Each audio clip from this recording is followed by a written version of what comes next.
দেখুন ফাটি এখানে বসে আছে আর ওই দিকে মাসি বসে আছে, দেখেছেন? আমাদের ম্যাউপুষি কেন জানেন? আমি কালকে হাঁটতে গিয়েছিলাম, 3টে ছোট ছোট কুকুরছানাকে কে যেন রাস্তায় ছেড়ে দিয়েছে। আর আমি যাওয়া মাত্রই কুকুর বাচ্চাগুলো যেন পায়ের কাছে লুটোপুটি খাচ্ছে। আমি আমরা একটা বস্তাতে, যে এই বস্তাতে এর ভিতরে ভরলাম দিয়ে, আর আমাদের বাড়ির সামনে যে খড়গাদাটা আছে আমাদের ভাসুর ঠাকুরদের, তার ভিতরে রেখেছিলাম এই খড়াটিগুলো দিয়ে, যাতে না শিয়ালে খেয়ে নেয়।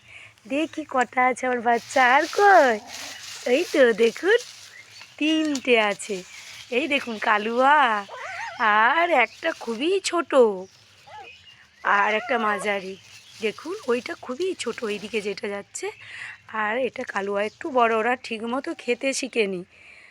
হ্যাঁ, আমি কালকে এখানে ভাত দিয়েছিলাম ঠিকমতো। আর এই দেখুন ফাটি ভাবছে এদিকে কেন নিয়ে এসেছে, দেখছেন? কি করে বাঁচিয়ে রাখবো জানি না। এই দেখুন 3জনে, ওর মা নেই, কোথা থেকে নিয়ে এসে ছেড়ে গেছিলো। কদিন শিয়ালে রাখবে বা কদিনই ওদিকে কি খাইয়ে বাঁচিয়ে রাখবো, আমি এইসব তো কিছুই জানি না। মন কাঁদলেও ওদিকে বাঁচানোটা খুবই কষ্টকর বন্ধুরা। ঠিক আছে, তারপরে কি হয় জানাবো। পরের ভিডিওতে দেখা হচ্ছে। টাটা।